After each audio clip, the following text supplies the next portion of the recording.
రాజకీయం అంటే ప్రజాసేవ అనే విషయాన్ని ఏ ఒక్కరూ మరవద్దని తెలుగుదేశం ఎంపీలకు ముఖ్యమంత్రి చంద్రబాబు సూచించారు. సేవ చేస్తేనే ప్రజలు కూడా ఆదరిస్తారనే విషయాన్ని ప్రతి ఒక్కరూ గుర్తుంచుకోవాలని దిశానిర్దేశం చేశారు. తాను కూడా మారానని, ఈసారి అధికారుల మధ్యలో కాకుండా వాస్తవాల్లో ఉంటానని తేల్చి చెప్పారు. ఉండవల్లిలోని చంద్రబాబు నివాసంలో తెలుగుదేశం పార్లమెంటరీ పార్టీ తొలి సమావేశం నిన్న జరిగింది. అందుబాటులో ఉన్న ఎంపీలు స్వయంగా హాజరు కాగా ఢిల్లీ, ఇతర ప్రాంతాల్లో ఉన్నవారు జూమ్ ద్వారా సమావేశంలో పాల్గొన్నారు.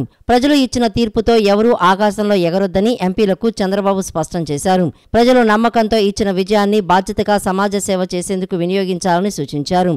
రాష్ట్ర ప్రయోజనాలు పట్టించుకొని వైసీపీ ఎంపీలు జగన్ కేసుల మాఫీ అజెండాతోనే ఢిల్లీలో పైరవీలు చేశారని ఆయన దుయ్యబట్టారు. రాష్ట్ర ప్రయోజనాలే మనందరి ప్రథమ కర్తవ్యం కావాలన్న చంద్రబాబు అందుకు తగ్గట్టుగానే పార్లమెంటులో కృషి చేయాలన్నారు. ముందు ప్రజాస్వామ్య వ్యవస్థల్ని గౌరవించాలి, ఆ తర్వాతే మనమని చంద్రబాబు తెలిపారు. వ్యవస్థలకు అతీతంగా ఎవరు వ్యవహరించినా ఆ వ్యవస్థే తిరిగి కాటేస్తుందని గుర్తించాలన్నారు. పదవులు శాశ్వతం అని ఎవరూ అనుకోవద్దని అన్నారు. మన ప్రమాణ స్వీకారానికి మోడీని ఆహ్వానించాం. ఆయన వచ్చేందుకు సానుకూలంగా స్పందించారని చంద్రబాబు తెలిపారు. కార్యకర్తలను గౌరవించేలా నాయకులు పనిచేయాలని సూచించారు. 5 ఏళ్ల పాటు అనేక సవాళ్లు, సమస్యలు ఎదుర్కొని పార్టీని, కార్యకర్తలు నిలబెట్టారని అన్నారు. నాయకులు, కార్యకర్తలకు అందుబాటులో ఉండాలని సూచించారు. ఎంపీలుగా మంచి పనితీరు కనబరిచి ప్రజల మన్ననలు పొందాలని పేర్కొన్నారు. పార్టీ శ్రేణులకు అండగా నిలవాలని, వారికి తోడుగా నిలిచి భరోసా ఇవ్వాలని వైఎస్ఆర్ కాంగ్రెస్ పార్టీ అధినేత వైఎస్ జగన్మోహన్ రెడ్డి అన్నారు. న్యాయపరంగా తీసుకోవాల్సిన వాటిపై పార్టీ పరంగా చర్యలు తీసుకుంటామని, గవర్నర్కు కూడా పార్టీ తరపున ఫిర్యాదు చేశామని తెలిపారు. ప్రజలకు మంచి చేశాం, ఖచ్చితంగా పార్టీ పునర్వైభవం సాధించి తీరుతుందని వైఎస్ఆర్సీపీ నేతలు పార్టీ అధినేత వైఎస్ జగన్మోహన్ రెడ్డి వద్ద నమ్మకం వ్యక్తం చేశారు. పార్టీ నుంచి గెలిచిన ఎమ్మెల్యేలు, ఎంపీలతో పాటు ఎమ్మెల్సీలు, పోటీ చేసిన అభ్యర్థులు నిన్న సాయంత్రం తాడేపల్లికి వెళ్లి వైఎస్ జగన్ను కలిశారు.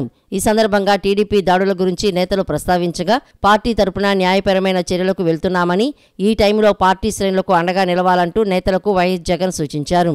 రాష్ట్రంలో ప్రతి కుటుంబంలో జీవన ప్రమాణాలు పెంచడానికి సీఎంగా చేసిన విశేష కృషి ఖచ్చితంగా ప్రజల మనసులో నిలిచిపోయిందని ఎమ్మెల్యేలు, మాజీ ఎమ్మెల్యేలు జగన్కు తెలిపారు. వ్యవసాయం, విద్య, వైద్యం తదితర రంగాల్లో తీసుకువచ్చిన గణనీయమైన మార్పులు ప్రజల జీవితాలను మార్చే దిశగా గొప్ప అడుగులుగా నిలిచిపోతాయని వివరించారు.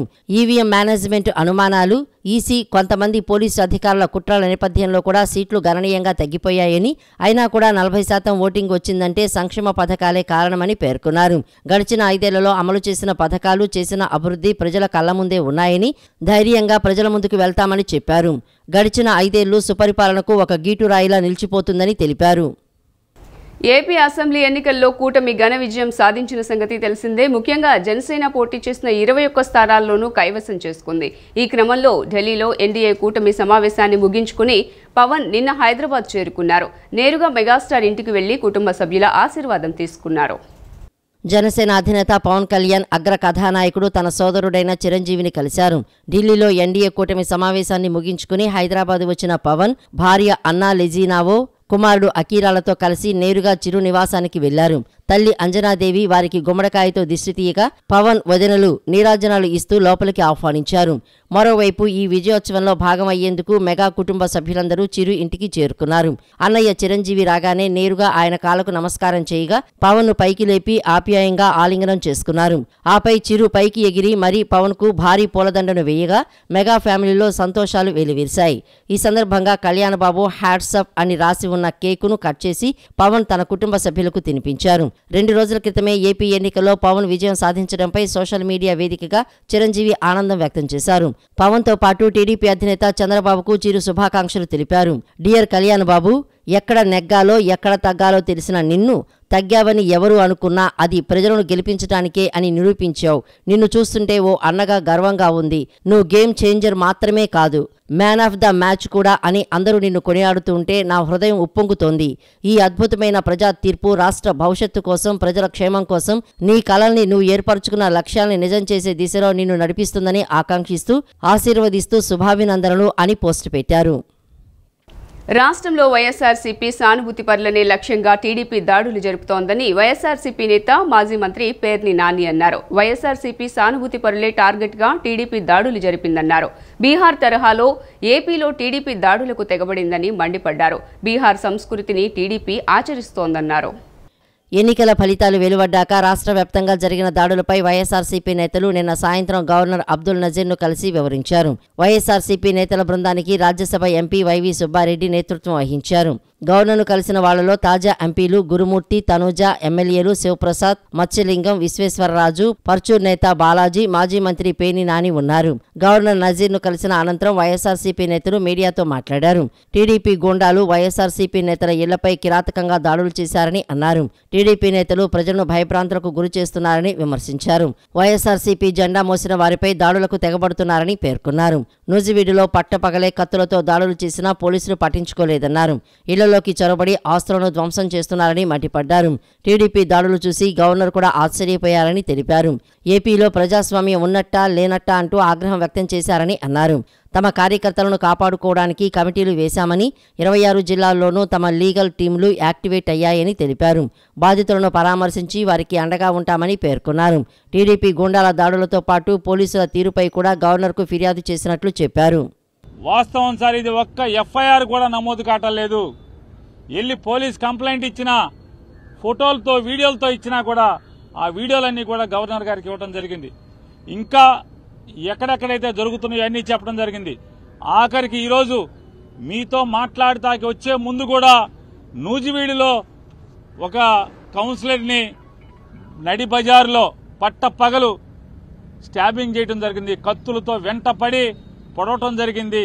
పోలీసు సాక్ష్యంగా పోలీసులు ఆ పక్కన ఉన్నా కూడా పోలీసుల ముందే స్టాబింగ్ చేసిన, కత్తులతో పొడిచినా కూడా పోలీసులు ఆపిన పరిస్థితి లేదు. కనీసం కేసు పెట్టినటువంటి ఇంతవరకు కూడా దాఖలాలు కాలేదంటే గవర్నర్ గారు ఆశ్చర్యపోయి ఖచ్చితంగా నేను డీజీపీని పిలిపిస్తాను, ఇవన్నీ కూడా గట్టిగా విచారణ చేస్తాను మీరు అంటే మేము ఆయనకి వీడియోలతో సహా ఇవ్వడం జరిగింది, ఫోటోలతో సహా ఇవ్వడం జరిగింది.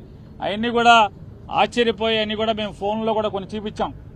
వీడియోలు ఎలా ఉన్నాయో, ఇంకా మా దగ్గర చాలా వీడియోలు ఉన్నాయండి అని చెప్తే అవన్నీ కూడా మా సెక్రటరీ గారికి పంపించండి, నేను చూస్తాను, వెంటనే యాక్షన్ తీసుకుంటాను. పోలీసుని గెలిపోవటంలు అనేవి సహజంగా ఉంటాయి, కానీ ఈ రకంగా కిరాతకం, ఈ రకంగా హింసా ప్రవృత్తి, ఈ రకంగా విధ్వంస ధోరణి అనేది చేస్తే ఇంక ప్రభుత్వం ఎలా ఉన్నట్టా లేనట్టా, ఇది డెమోక్రసీ కదా అని చెప్పి ఆయన చెప్పడం జరిగింది. టీడీపీ జాతీయ ప్రధాన కార్యదర్శి మంగళగిరి ఎమ్మెల్యే నారా లోకేష్ నిన్న కుటుంబ సమేతంగా మంగళగిరిలోని శ్రీ లక్ష్మీ నృసింహస్వామి వారిని దర్శించుకున్నారు. సతీమణి బ్రాహ్మణితో కలిసి నారా లోకేష్ శ్రీవారిని దర్శించుకుని ప్రత్యేక పూజలు నిర్వహించారు. మంగళగిరి నియోజకవర్గం నుంచి అఖండ మెజారిటీతో విజయం సాధించిన టీడీపీ జాతీయ ప్రధాన కార్యదర్శి నారా లోకేష్ ఎమ్మెల్యే హోదాలో తొలిసారిగా నిన్న సాయంత్రం మంగళాద్రి శ్రీ లక్ష్మీ నరసింహస్వామిని దర్శించుకున్నారు. సతీమణి బ్రాహ్మణితో కలిసి నారా లోకేష్ శ్రీవారిని దర్శించుకుని ప్రత్యేక పూజలు నిర్వహించారు. తొలుత దిగువ సన్నిధిలోని తూర్పు రాజగోపురం వద్ద దేవస్థానం కార్యనిర్వహణాధికారి ఏ రామకోటిరెడ్డి అర్చక స్వాములు ఆలయ మర్యాదలతో స్వాగతం పలికారు. ఆలయ ముఖమండపంలో లోకేష్ బ్రాహ్మణి దంపతులకు వేద పండితులు ఆశీర్వచనాలు అందజేశారు. ఈవో రామకోటిరెడ్డి నరసింహుని చిత్రపటంతో కూడిన జ్ఞాపికను బహూకరించారు. ప్రజల పక్షాన పోరాటాలకు తాము ఎప్పుడూ సిద్ధమేనని మాజీ మంత్రి గుడివాడ అమర్నాథ్ అన్నారు. ప్రజాస్వామ్యంలో ప్రజలిచ్చిన తీర్పును గౌరవించాల్సిందేనని, కేంద్రంలో కూటమికి భిన్నమైన అవకాశం వచ్చిందన్నారు. ప్రజా తీర్పుకు అనుగుణంగా కూటమి పనిచేయాలన్నారు. చంద్రబాబు ప్రమాణ స్వీకారం చేయకుండానే కొన్ని చోట్ల దాడులు జరుగుతున్నాయని, వీటిపై కొత్త ప్రభుత్వం ఆలోచించాలన్నారు. ఈ దాడులు ప్రజాస్వామ్యం కాదని, గెలిచిన వారు బలవంతులు కాదు, ఓడిన వారు బలహీనులు కాదన్నారు. ఎన్నికల ఫలితాల అనంతరం మాజీ మంత్రి గుడివాడ అమర్నాథ్ నిన్న విలేకరుల సమావేశం నిర్వహించారు. సమావేశంలో ఆయన మాట్లాడుతూ ప్రజలకు ఇంటి దగ్గరికే పథకాలు వచ్చేలా సీఎం జగన్ పనిచేశారని అన్నారు. గాజువాక అభివృద్ధి కోసం గెలిచిన అభ్యర్థికి సహకరిస్తారని, ఏపీకి విశాఖ కీలకం, ఆ విషయంలో కూటమి దృష్టి పెట్టాలని పేర్కొన్నారు. విశాఖ నగరానికి ఉన్న అంశాలు, అవకాశాలని కూటమి గుర్తించాలని సూచించారు. రామయ్యపట్నం, మూలపేట, మచిలీపట్నం పోర్టు పనులు ఆఖరి దశకు వచ్చాయని, భోగాపురం ఎయిర్పోర్టు పనులు ఈ కొత్త ప్రభుత్వం త్వరగా పూర్తి చేస్తుందని ఆశిస్తున్నట్లు తెలిపారు. అమరావతి వద్దు, విశాఖ ఒకటే అనలేదని, విశాఖతో పాటు కర్నూలు, అమరావతిని అభివృద్ధి చేస్తామని వైఎస్ఆర్సీపీ ప్రభుత్వం చెప్పింది అని గుడివాడ అమర్నాథ్ గుర్తు చేశారు. ప్రజలకి అనుగుణంగా, ప్రజలకి అవసరాలకు అనుగుణంగా తీసుకున్నటువంటి ప్రతి నిర్ణయానికి స్వాగతిస్తాం. ఆ ప్రాంత అభివృద్ధికి కావాల్సినటువంటి ప్రతి విషయంలో పూర్తి స్థాయిలో సహకారాన్ని అందిస్తామనేటువంటి విషయాన్ని కూడా ఈ సందర్భంగా తెలియజేస్తూ ఉన్నాం. కానీ ప్రజా అవసరాలు, ప్రజలకు సంబంధించినటువంటి అంశాలు, ప్రజా వ్యతిరేక కార్యక్రమాలు చేసేటువంటి పరిస్థితుల్లో మాత్రం ప్రధానంగా పోరాటం చేయాల్సినటువంటి బాధ్యత ప్రజాస్వామ్యంలో మా మీద ఉంది. ఆ కార్యక్రమాన్ని కూడా ప్రజల పక్షాన నిలబడి చేస్తామనేటువంటి విషయాన్ని కూడా ఈ సందర్భంగా తెలియజేస్తూ ఉన్నాం. డెఫినెట్గా విశాఖపట్నానికి సంబంధించి చాలా సందర్భాల్లో గతంలో కూడా కొంతమంది మాట్లాడినప్పుడు విశాఖపట్నాన్ని మీరు క్యాపిటల్ అని చెప్పారు అనేటువంటి విషయాన్ని అడిగారు. దాన్ని రెఫరెండంగా మీరు తీసుకుంటారా అని చెప్పి లాస్ట్ టైం నేను పత్రికా సమావేశంలో మాట్లాడినప్పుడు కూడా కొంతమంది అడిగారు. డెఫినెట్గా ప్రభుత్వం తీసుకున్నటువంటి ప్రతి నిర్ణయాన్ని, ఆ రోజు మేము ప్రభుత్వంగా తీసుకున్నటువంటి ప్రతి నిర్ణయానికి ఎన్నికలు అనేటువంటి రెఫరెండం. కానీ విని ఎరుగని రీతిలో అద్భుత విజయాన్ని అందించిన ప్రజలకు కృతజ్ఞతలు తెలియజేశారు మచిలీపట్నం ఎమ్మెల్యే కొల్లు రవీంద్ర. తనకు రికార్డు స్థాయి మెజారిటీ ఇచ్చిన మచిలీపట్నం ప్రజల రుణం తీర్చుకోలేనిదని తెలిపారు. రాష్ట్ర ప్రజలంతా కలిసి అరాచక ప్రభుత్వాన్ని తరిమి కొట్టారన్నారు. రాష్ట్రంలో 55% ఓట్లు కూటమికి వస్తే మచిలీపట్నంలో 65% ఓట్లు రావటం ఓ చరిత్ర అని పేర్కొన్నారు. వైసీపీ ప్రభుత్వం తనను అక్రమంగా 50 రోజులు రాజమండ్రి సెంట్రల్ జైల్లో పెట్టిందని, అందుకు పర్యవసానంగా ప్రజలు తనకు 50,000 మెజారిటీనిచ్చారని తెలియజేశారు. మచిలీపట్నం ఎమ్మెల్యే కొల్లు రవీంద్ర నిన్న మీడియా సమావేశం నిర్వహించారు. సమావేశంలో ఆయన మాట్లాడుతూ తెలుగుదేశం పార్టీ నాయకులు, కార్యకర్తలు 5 ఏళ్లు తన కోసం ఎన్నో త్యాగాలు చేశారని, రక్తం కారుతున్నా పోరాడారని, జైళ్ల దగ్గర, పోలీస్ స్టేషన్ల దగ్గర నిరీక్షించారని తెలిపారు. మహిళా దినోత్సవం రోజున చిలకలపూడి పోలీస్ స్టేషన్లో చీకట్లో మహిళలను కూర్చోబెట్టారని అన్నారు. ఎన్నో అవమానాలకు గురయ్యామని తెలిపారు. జన సైనికులైతే సైనికులు మాదిరి పనిచేశారని అన్నారు. తమ విజయంలో భారతీయ జనతా పార్టీ కూడా ఎంతో సహకరించిందని తెలిపారు. ప్రజలు తనను మోసం చేశారని, జగన్ బ్లాక్మెయిల్ చేస్తున్నారని, ప్రజలు ఆయన్ను మోసం చేయటం కాదు, జగన్ ప్రజలను మోసం చేశాడని పేర్కొన్నారు. సిద్ధమా అన్న జగన్ కు ప్రజలు యుద్ధం చూపించారని అన్నారు. తాము ఆనాడు, ఈనాడు, ఏనాడు కూడా దేశానికి ఏం చేయాలి, రాష్ట్రానికి ఏం చేయాలి, జిల్లాకు ఏం చేయాలి, నియోజకవర్గానికి ఏం చేయాలి అన్న దానిపై రోడ్ మ్యాప్ తయారు చేసుకుని పనిచేశామని, జగన్ మాత్రం ఎలా దోచుకోవాలి, ఎలా గుట్టలు కొట్టేయాలి, ఎలా మైనింగ్ కొట్టేయాలి, ఎలా వ్యవస్థలను దోచుకోవాలి అని ఓ పిక్చర్ రాసుకుని పనిచేశారని తెలిపారు. తాము రాష్ట్రాన్ని గంజాయి లేని రాష్ట్రంగా తీర్చిదిద్దుతామని, ఉద్యోగ కల్పన, పిల్లల భవిష్యత్తు కోసం ఉద్యోగాలపై దృష్టి పెడతామని, ఏ ప్రాంతంలో ఏం చేస్తే అభివృద్ధి జరుగుతుందో దానిపై దృష్టి పెడతామని తెలిపారు. మచిలీపట్నం పోర్టు పనులను రివైజ్ చేసి పూర్తిస్థాయి పోర్టును నిర్మిస్తామని, పర్యాటక ప్రాంతంగా మంగినపూడి బీచ్ని తీర్చిదిద్దుతామని తెలియజేశారు. నేను పడిన దానికి వాళ్ళు కూడా బయటుండి అంతకంటే ఎక్కువ వేదన పడ్డారు. ఇవాళ అదే ఆ ఓటరు పైన కనిపించిందని చెప్పి నేను భావిస్తూ ఉన్నాను. అలాగే పవన్ కళ్యాణ్ గారు జనసేన, నిజంగా జన సైనికులు ఒక సైనికులాగా పనిచేశారు. ఎక్కడా కూడా డివియేట్ కాదు.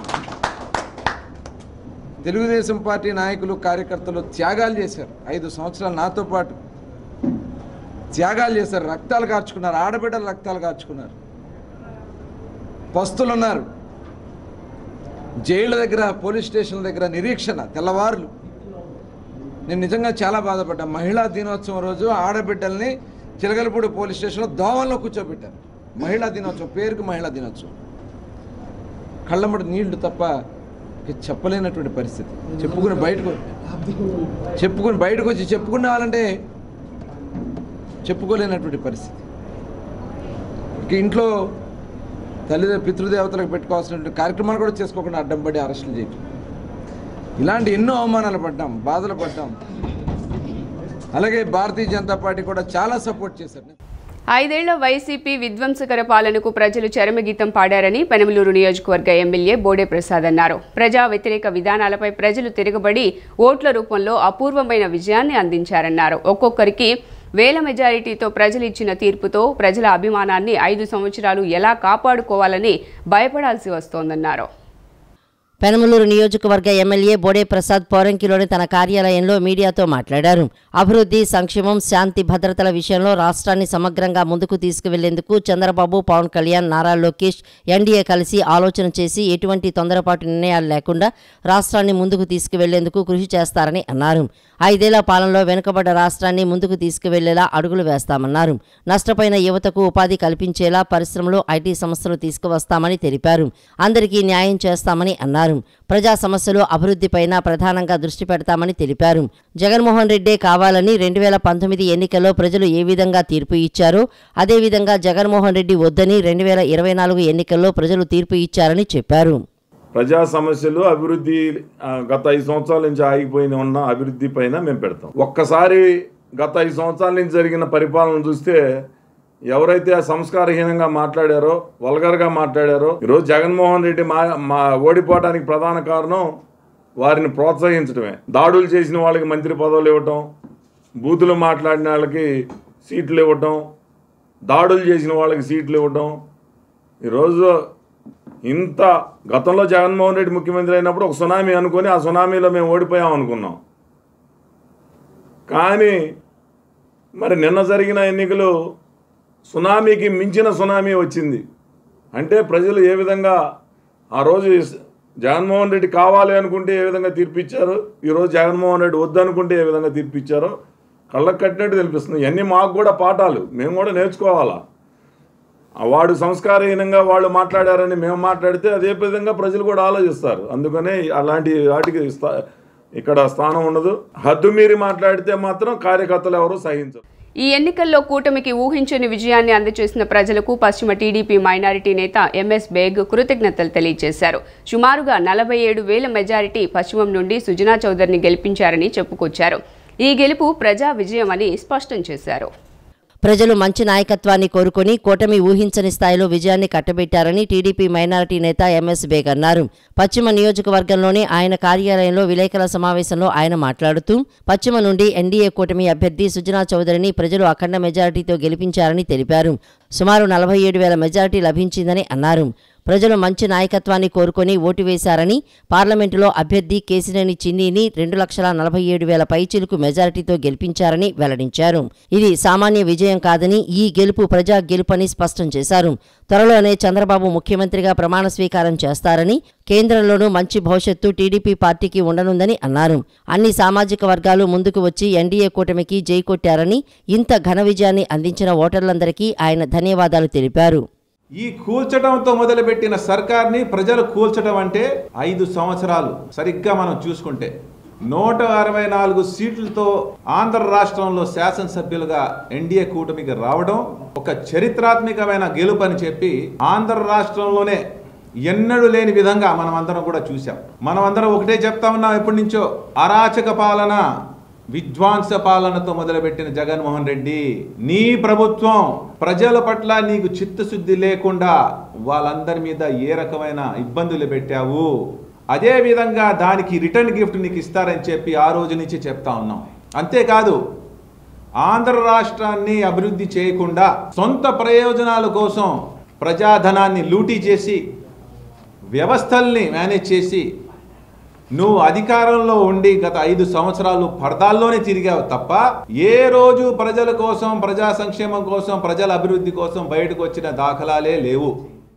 రాష్ట్రం కోసం, రాష్ట్ర అభివృద్ధి కోసం, భావితరాల కోసం రాష్ట్ర ప్రజలు ఉవ్వెత్తున లేచిన కెరటంలా ఓటు హక్కుతో రాక్షస పాలనను అంతమొందించారని టీడీపీ నాయకులు, కార్పొరేటర్ ఉమ్మడి వెంకటేశ్వరరావు చంటి స్పష్టం చేశారు. రాష్ట్రంలో వచ్చింది రామరాజ్యమని, ప్రజలు సుఖశాంతులతో ఉంటారని ఆయన తెలిపారు.